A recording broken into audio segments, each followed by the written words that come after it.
Good afternoon, Harlem and Harlems of the world. I'm Terri Wisdom, and this is Harlem Network News. And as many of you know, Harlem Network News is a new media platform, and we started at the onset of COVID, and we are still here. Our work is considered an essential service to Harlem and the Harlems of the world, making sure that folks are informed, knowledge is power, and we are here to encourage people to action. So it's very, very critical. And we knew it was important that we get started back in the beginning of COVID when Black folks were walking around Harlem saying, I'm Black, I can't get it. And that's because they did not see themselves. So we knew that it was important that we jump into the deep water. And here we are, and still we rise. So it's been an incredible journey. And I want to first just pay tribute and give prayers and homage because we have many who lost their lives to COVID. We have many who lost their lives to gunshot. And so there's just been a lot of loss in our community. I lost my son, Ali Sam Wayman Wisdom, Columbo the Shining Star, to a gunshot, really back November 5th, 2021. So I have joined Harlem Mothers and Fathers Saved with Jackie Earl Adams. And really, you have to, whatever happens to you, you've got to transform it into something positive or to help someone else. But I wanted to just pay tribute to some of our recent ancestors. And of course, I will start with Bob Gums. That was over a month ago or so, one of our iconic graphic artists and cultural activists. And this week, we are having homegoings for Eunice Newkirk, and that was an incredible soloist at the Abyssinian Baptist Church. Her homegoing was Saturday, the 22nd, and we're pre-recording. And then on Monday, we are having the homegoing for Kwame Brathwaite, and that is also at Abyssinian Baptist Church. He was one of our iconic graphic artists, cultural activists, entrepreneurs, and it goes on. And then the father of our assembly person, Reverend Al Taylor, his father's homegoing is next week. So we have many who we have our prayers for the families and wish them to rest in peace and certainly power. But today we have with us an iconic guest, and that is in the person of Harold Thompson. And Harold Thompson, this past Thursday, celebrated his 75th birthday, solar return, Earth Day, Born Day, and it was indeed a celebration. And I just thought it very appropriate because at Harlem Network News, we're all about teaching and understanding and connecting the community. So it's very befitting because we want to know about people's lives and how they live, not only when it's time for a homegoing. We want to celebrate, let them get their flowers right here. And it also shows young people how people live. And I think that's so vital. So Harold Thomas, would you let the audience know who you are and whose you are, and introduce yourself, and welcome. You are looking fabulous, as always. Thank you very much, Terri. And it is always an honor and joy to share our lives with someone like yourself, who is iconic in what you have done over the many, many years of keeping people in touch with each other. It's so important for communications that it's not only typing in, but it's speaking and being able to express yourself. So I had the joy of my entire family. We're from the Danish West Indies, which is now the U.S. Virgin Islands. But I was born, I'm the real Yankee in the family, because out of all of my two older brothers, Virile Thomas and Ademola, mother, father, grandfather, great, they were born in the Danish West Indies, which is now the Virgin Islands. And I'm the Yankee because I was born in Brooklyn, All in right. Kings All County. right. And in 1948, I had the love of being here. And it's been an incredible journey. Right after I was born, my dad was in the Navy. So when he came out, there was a new building complex being built in Manhattan, Midtown. And the only way you can get in, this is in 1947. All right. Integration, segregation was really heavy, but you had to be a veteran to get in. Interesting. For my dad being a veteran, he could move his family in. When we moved there, it was actually an experiment in integration, because on each floor of the buildings, it runs from 61st Street to 64th Street on Amsterdam. And we were there way before Lincoln Center. Okay. Okay. What a story. So what a West Side Story. Yes. Now, West Side Story was filmed 5 blocks over from us on Broadway, which they was making. So it wasn't slums and all that they show in the movie, like that was the area that was created for the movie script. Got it. Got it. What actually happened is we grew up in a setting that was very powerful and very supportive. On each floor, there was a different family, a Greek family, a German family, a Jewish family, a Black family. On the second floor, there was a Latin family from South America, because they was all veterans. And houses was open, your door was open. You know, you had to, my mother had to call if Billy could stay and have dinner with us. All of these things were part of growing up. Our community center, after school programs, actually, Jeannie Parnell, who is famous for actually her years and years of, she had the first school upstate, and Ozzie Davis and Ruby Dee's children went to her. And oh my goodness. Jeannie Parnell, when she just graduated to college, she came to work at PS 191 in the after school program. She brought dance and theater. So we did West Side Story, but there was no white kids, so the jet was all Black. When you're a jet, all the way from your first cigarette. We did it all. We did Guys and Dolls. We did Bye Bye Birdie. So she had us exposed. We did African dance. And the best part of life is that I used to also be the one who had to welcome, good afternoon, welcome to our program. So we studied orating. We studied some of the classics, Danny Boy, all of these songs we was learning. Even in school, they had music. You had to take music. You had to take classes in, you had economics, home economics. Young ladies learned how to sew, basically, learned to make and you cooking, and the men had shops. We had ceramic shops. We had wood shops. We learned how to make the shelves and, you know, basic stuff. We created with clay.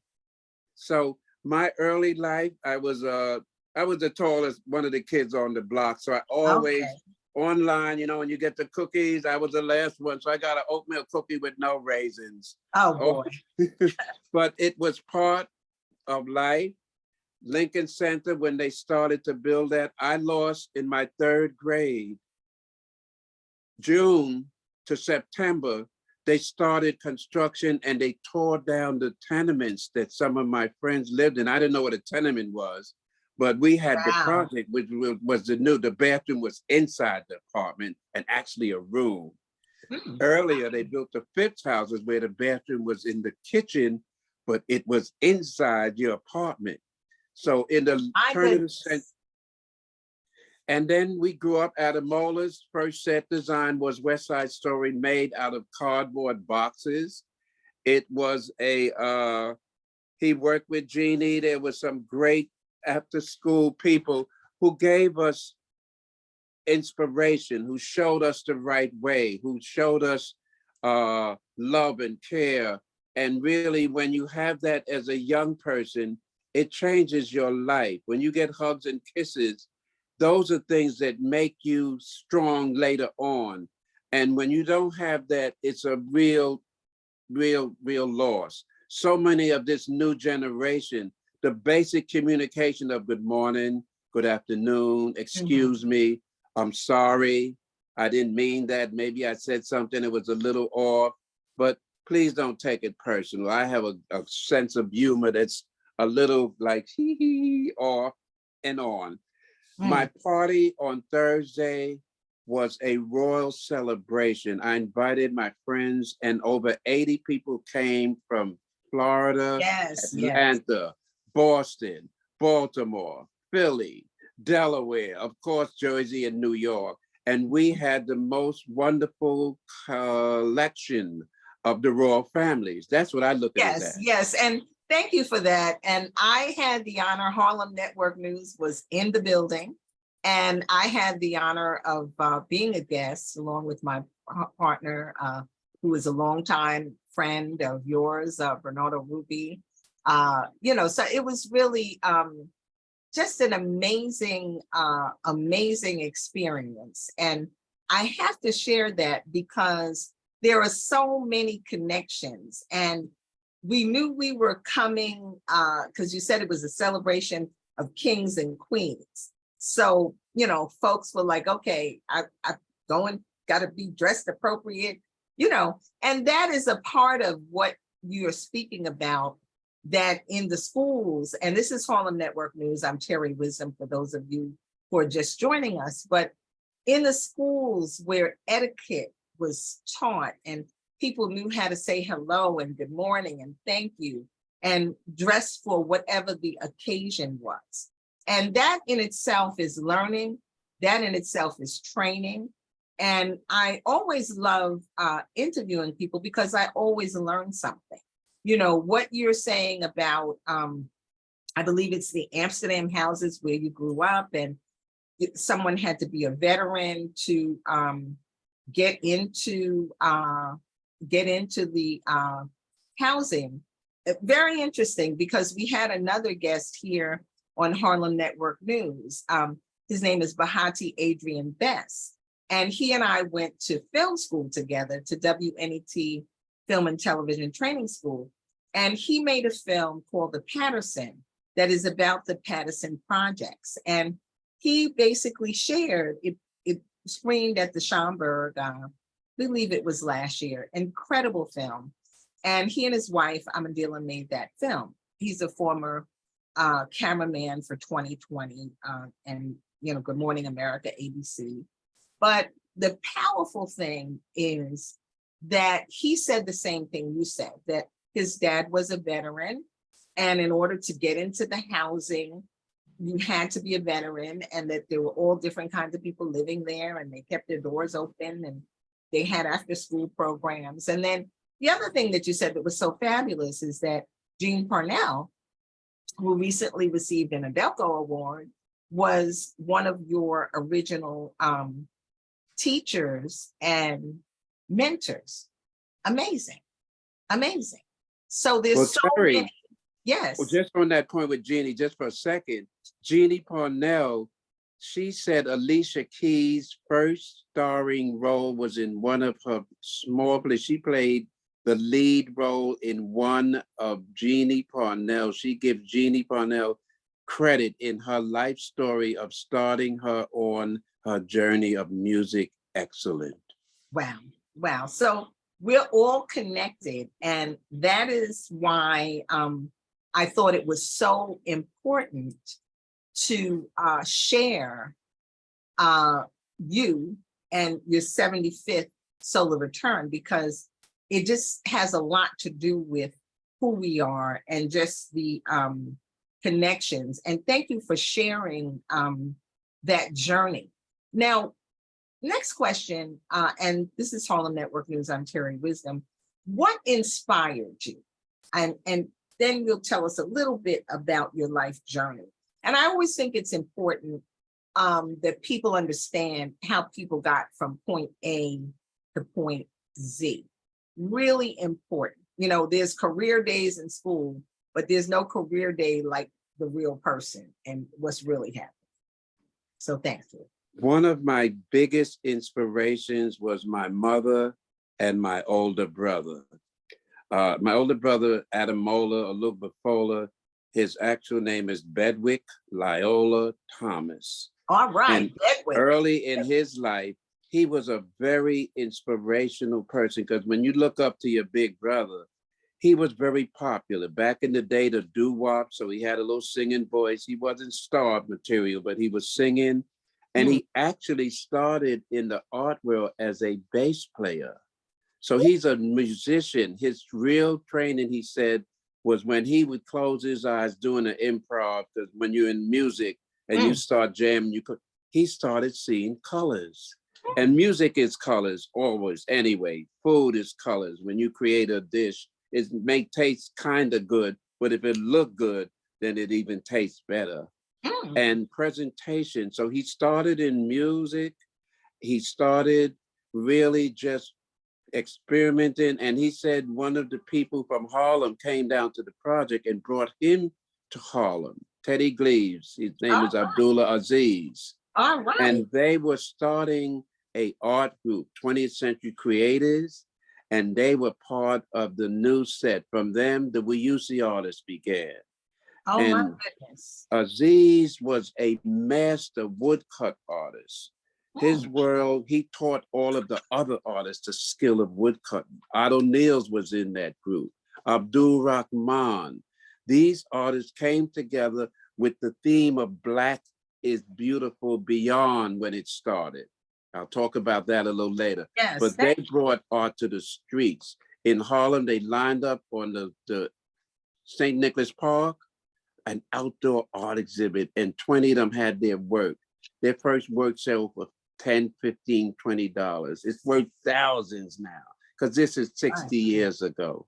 So I was inspired by the people around me, by my community. Tito Puente used to come and play down. Thelonious Monk lived on 63rd Street on West End. So we used to see Max Roach and Harry Belafonte come to visit. We didn't know that, their careers were starting, but it was a fascinating history of the arts just being part of me. And I was always tall, so I started in modeling. I used to play basketball until one of them little shorties poked me in my eye. I quit basketball that same day. I hear you. I hear you. I hear you. Okay. Well, once again, this is Harold Thomas, and we are celebrating Harold, celebrating his 75th birthday. And he's really just sharing a lot about his life and what this journey has been. And even in the conversation, of course, he lauded his older brother, Ademola, who is a renowned artist, but we learned that Ademola was a bass player, and, all the other connections, the Wayusi Gallery. It's interesting you should mention that, because that was an incredible gallery somewhere in the 137th or something like that. And I remember in my early 20s, I went to see an exhibit at the Wayusi Gallery, and I was just blown over, the fact that that existed. So that's something that we've got to revisit and do a show with some of the members of the original Wayusi Gallery, which was an art gallery right here in Harlem. That's a part of our history. And if Harlem Network News doesn't tell it, then the story may be untold. And that is unacceptable. So moving along, Harold, would you share with us what the journey has been to get you to where you are today, and let us know what you're doing now and what's coming up in the future? Well, also Bob Gums, back in the 80s, Bob Gums he started his career. He was a fine artist also, graphics mainly. And they started the Black is Beautiful movement back in the 60s. And what happened is, and I was born and raised in New York of, Caribbean heritage. At 24, I decided to move back home. Okay. Everyone who knew me thought I was out of my mind. How are you going to leave New York, the fashion? And I said, I'm going to touch base with my roots. Okay. I went back home and stayed for 30 years. Okay, and back home is where? Just so the St. audience. Thomas, knows. Virgin Islands, St. John is where my parents were born, and St. Croix. So the three islands. My dad was from St. Croix. My mother was from St. John. They met and married in St. Thomas. So I'm touched on all three islands. Okay. They were called the Danish West Indies. And back in February, myself and 6 other families around the country, we went back to celebrate 180 years of our Matthias families, 7 brothers and sisters who their parents never sold the land. Okay, how powerful. Once again, a part of our untold history. And you said at 24, you were just called to go back and you went back, and where did you settle? What did you do? I stayed in St. Thomas. We had a cousin, Virile and I actually physically went back. Ademola was still, his career was developing. So he was our connection for some of the products and all. We knew the designers. I knew all of that. Virile was in media. And Virile is your brother as well, correct? Yeah, Virile Thomas. He's a voiceover person. He's been doing that for over 40 years. Okay. He's got that voice like James Earl Jones and I love it. Barry White. So when you call his phone, people used to call and order the books, and they would wait. I would hear them pause because they would call. I say Gums and Thomas. They would say, these ladies from Ohio were waiting to just have Virile to place their little 6 books order. So it was fascinating. But Virile is the great brother of us, the 3 of us. Two of us are artsy, and Virile is the one with the techie and mechanic and the business. So he keeps us all straight. Okay, I love it. And I love the family. Harlem Network News audience, I'm Terri Wisdom, and this is Harlem Network News. And we are here with Harold Thomas celebrating his 75th birthday, but also 75 years of knowledge and of power. And the family connection. I love the fact that you're speaking about your brothers. And this is what we know our audience needs to understand, that it takes a village. And when we work collectively, that's how we can best be successful. So moving along, tell us a little bit about what you did when you returned to St. Thomas and home to St. Thomas, and what some of those business experiences were. Well, Gums and Thomas publishes. Virile and Bob actually met on the subway and on like 14th Street. And just by accident, they just happened to be talking. And Bob said, well, I'm in publishing. And Virile said, well, and they were talking, and Kwanzaa was just coming into focus. So they were speaking, and they said, you know what? I know some writers. Why don't we get together and try to do maybe a book on Kwanzaa that makes it, because the book by the creator of it was like the size of a Bible or dictionary. Okay. So we did the first book called Everything You Wanted to Know and Didn't Know Where to Ask About Kwanzaa. We condensed it to 30 pages. And it just gave you the basics. It's a cultural holiday. It's the only holiday that's not political, no religious, and no heroes. And what it did was it gave people of color something to be proud of. This is right after Christmas, so it wasn't religious and replacing Christmas. It got all misinterpreted for many, many years. So our book helped to really just change that dynamic. Along with Jose Ferrer and the New York Urban Coalition, they started to do an expo that was culturally put together, 3-4 days. Actually, Bernardo, I met Bernardo when he was doing the Village. I was working with him earlier. Bernardo is one of the vanguard Black businessmen in the country that is under the radar. And when I say under the radar, they created at the time the Huggy Bean doll, which was the first cultural doll with locks. It turned America out. It was just on the verge of the complete financial success, and some hiccup came, but Huggy Bean, we was publishing some of their books, that Huggy Bean travels to Egypt, Huggy Bean went to Mali. Beautiful story. She had a good friend, Oni. He was a little brother with the Afro dashiki. Huggy was always dressed in cultural outfits. And she was knowledge. She knew about her history. And Bernardo and Yvonne Ruby at the time created this wonderful story that's still in the history books, like Little Zing from Chris Ace. And A-Jazz started in the 60s, the first set of the Grandassa models, another historical happening. When the Grandassa, well, first off, Lumbe Breath, Kwame, Bob Gums, Ernie Baxter, Chris Ace Hall, they were all went to the same high school of art. It was art and design back then. Wow. And they used connections. They used to give jazz concerts because they were all from the Bronx.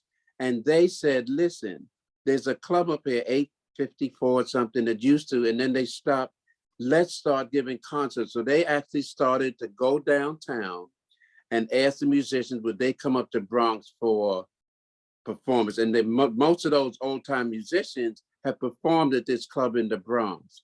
Well, Bob and Alumbe and Kwame, they started doing that and they expanded. So they then started to bring it back down to Harlem. Chris, come home to Harlem. Home to Harlem. What happens is at the time, Carlos Cooks was a Black cultural activist. He was from Dominican Republic, but he was a Garveyite. So he brought that to Alumbe. Alumbe became fascinated with the history of that. And he said, you know what? He formed a Pan-African, that was the first of that. So all of these firsts was things that was going on in the 60s and 70s and 80s. The Grandassa models was the first time that they, Carlos Cooks did a contest called Miss Naturally, and he did a show where the model had to have natural hair. Now, the next day they went back to permanent and all, but to win the contest. And Alumbe saw this contest and he went and said, Kwame, let's do a fashion show with models with natural hair, real bodies. We already have some theater, so let's combine it with some. It was unbelievable. Their first show was in '62, and they called it the Naturally Show. Natural hair, natural bodies. The models came out with these beautiful clothes, beaded earrings, and stunning hair pieces, all done by Black male and female designers. Elaine Baskin Bay had the Fly Shop, which was a shop you can go in the morning and come back in the afternoon and get a dress made for $10 or $15. She was part of the Black is Beautiful show that was just recently here with Kwame's work. Kwame got discovered after 65 years of Black is Beautiful because they were founders of the Grandassa models, Black Rose, Queen Black Rose. She was part of the initial group. There was 8 sisters. When they did this first show, it was such a sellout. They said, Kwame said, we have to do another show. So they did 2 shows. By the time they were finished, the universe had changed. The word Black, no longer were we colored or Negro. Kwame and them said Black, African American. And that's where that started. Fantastic. The Grandassa models just celebrated 60 years. And they just been receiving beautiful awards. And A-Jazz, the pioneers of the Black is Beautiful movement by Louise Dente, is a move that has won 8 international awards, a documentary on the founders of the Black is Beautiful movement. So much timing. This is Harlem Network News. I'm Terri Wisdom, and I'm here with Virile Thomas. We are celebrating on Harlem Network News. This is another party, Harold. We're celebrating your birthday, and we're finding out what that journey of 75 years has been. And it certainly has not been a solo journey.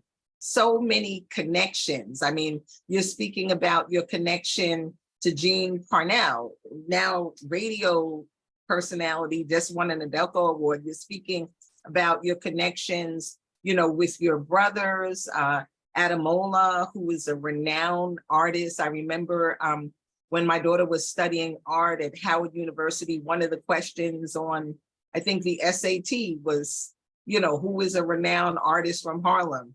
Answers, Ademola and Nanette Carter, So I'm just saying, he signed her application to go into the Harlem, Howard Art Program.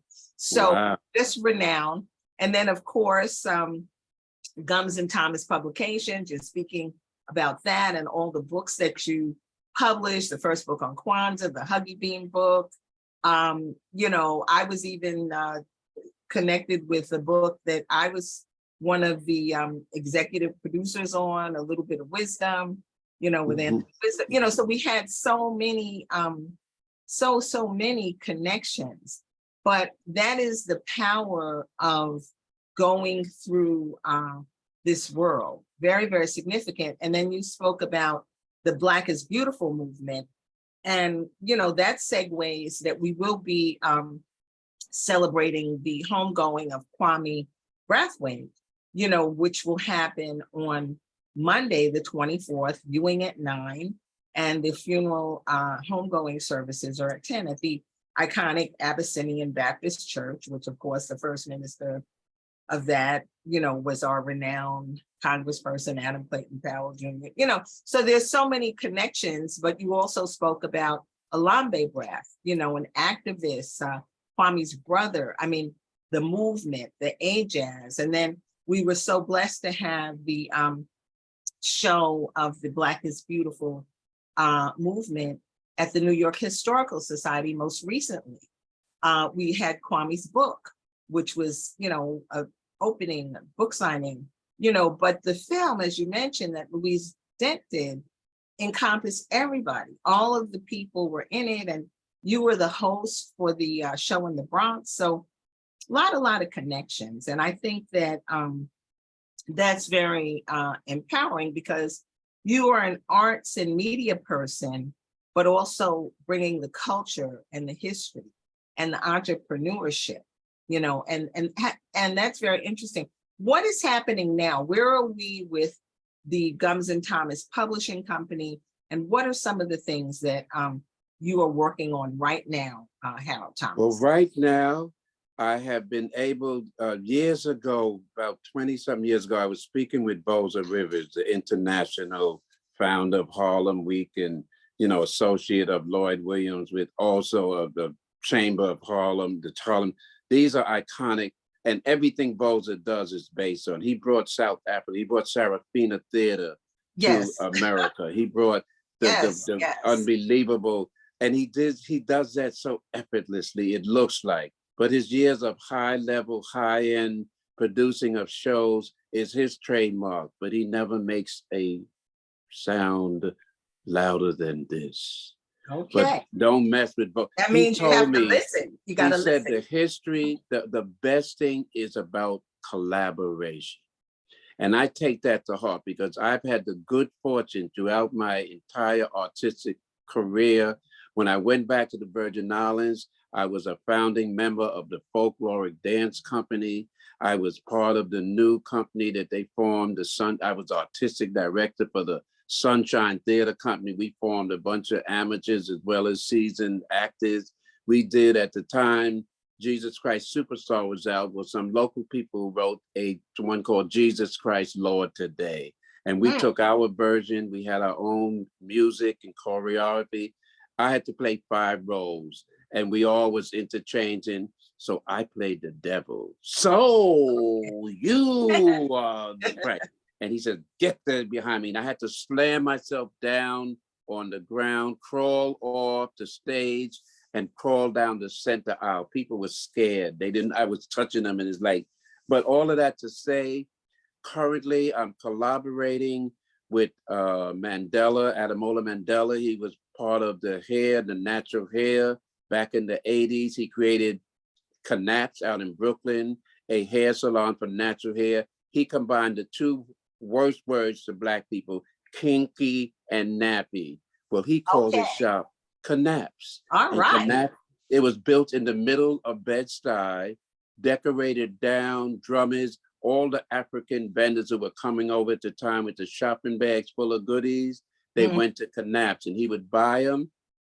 He had a boutique called Primitive.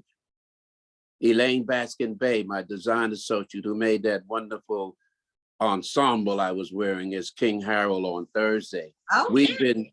We've been friends for over 40 years, close to 50 years. And she is a top, I'm working on a book with her about her history as a fashion designer.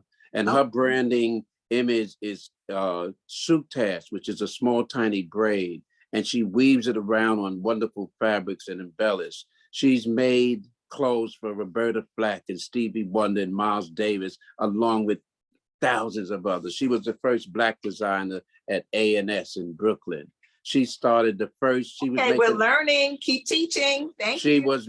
She was the first Black designer to make TV newscasters on those special programs. And she worked with all of them. And she is one of the coolest undercurrents. So we're working on a book about her. I'm working with a Duke Aramu down in D.C., in Atlanta, but she was part of the Brooklyn Vanguard, and she had the Harlem Children's Theater. They went to Festac. She brought 50 teenagers, and she was only 24 on the same plane, and they opened the village of Festac, which was the largest grouping of African and African-American throughout the world. And that's what the Duke's career is about. 3 years ago, we went down and we opened her new book, a Cora poem called American Black Princess, which was her story from Brooklyn streets to the international world of theater and everything. She's a retired teacher.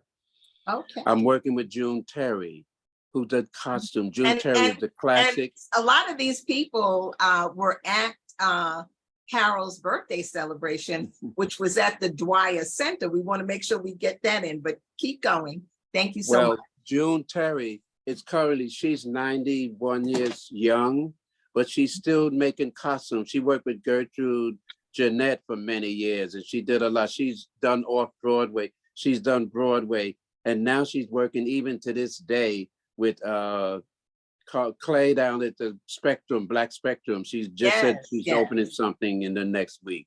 She came there, she was 90, she rolled in there. She was so wonderful. And me and her was in the Virgin Islands at the same time. I saw her daughter being born.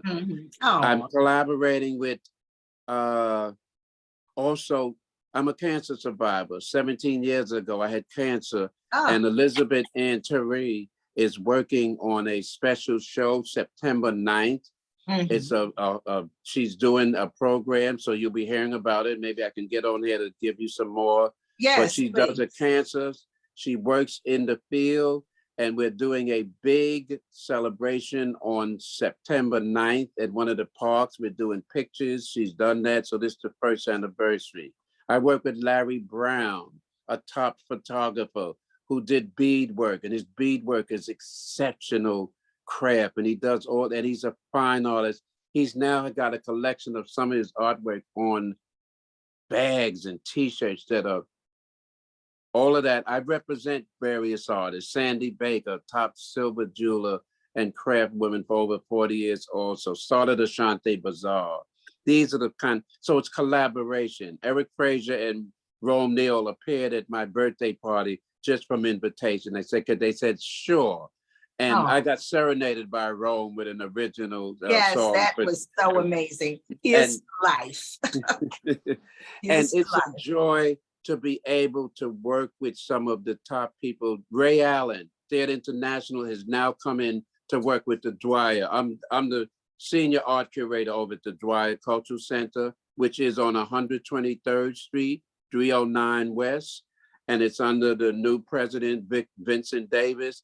But Ray Allen, a top theater director, musician, singer, he came on board. He has a big opera. They're 40 years old. You can look up Theater International. Ray is coming to collaborate with the Dwyer for programming for the upcoming season.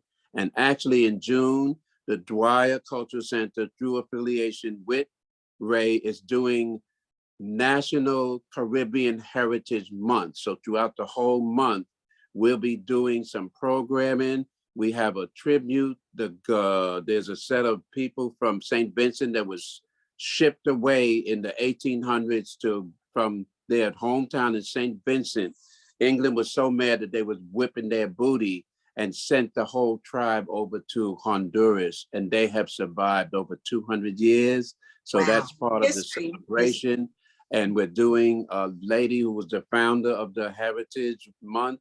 So the 2nd, the 15th, 16th, on the 10th, our dear Lizette McCants is doing a vintage collection of memorabilia from theater and wonderful collectors. That's on the 10th. On the 11th, we're doing a Nigerian author named Londi, who is, she wrote her story. She's currently living in Brooklyn, but and they're all gonna be there. So we have a month full of exciting Caribbean, National Caribbean Heritage Month. So I look forward to working with Elizabeth with the cancer thing in June, but in May, early June 9th is something else, but this is all part of it. So I'm involved. Okay, well, thank you for that, Harold. And we're coming to a close. I'm gonna just share my screen. I have a little bit of a clip from the birthday celebration. Let's see if we can get that done. And we're gonna just move ourselves right along, because this has been quite a day. So let's see if we can share this screen and get a little bit of what's happening. Sure, we can get it done.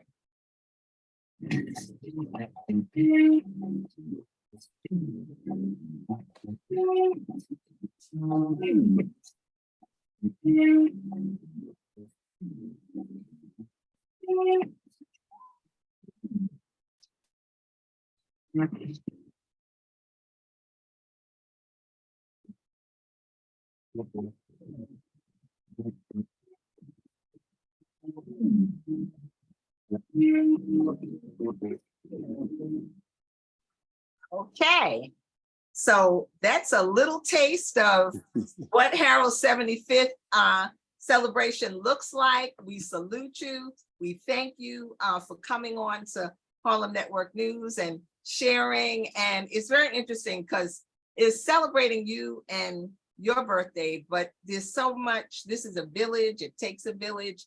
So when talking about you, your life journey, you brought in so much. So that's great. Give us some closing remarks, Harold, and we love it. We love you. We thank you. We're energized. And well, really quick, thank you. What I'm doing for my 75th is I'm doing 75 in 5. So friends around the country are giving parties for me. I'm doing Washington, D.C. on the 29th of April. And then I have a party in Atlanta, a party in North Carolina, and a party in Florida. So we are celebrating a whole year. But in closing, I would like to say the importance of collaborating, the importance of sharing your basic skill of communication. Teach the younger people, generations, to just now start caring about each other and care about the Black whole community. You can only say but so much. But if you save 2 people, 2 times 2 times 2 ends up 8. And then 8 and 2 is 16. So start small, but get your family. Anytime you could think of somebody, when you think of them, exactly call them, because within 4 seconds, something else will come. And just call to say, I love you. okay, I just called to say I love you. And thank you so much, Harold. It has been an amazing conversation. Thank you for sharing. I'm Terri Wisdom, and this is Harlem Network News. And it takes a village, so we need your support. If you have stories that you know need to be shared, reach out. If you have skills that you can share, reach out. It's about collaboration. If you can support us financially, that's extremely important, because that's how we keep bringing it to you. So you can go to harlemnetworknews.com and click on donate. You can just go straight to our Cash App, or you can Zelle us, and it's all Harlem Network News. So peace and blessings, and continue that celebration, Harold. You've taught us well. Take care. And we're looking to, as they said at your party, to see what you're going to do in the next 75. So keep it going. You look phenomenal. Thank you. Amazing grace. Have a great day. Take care. Bye-bye.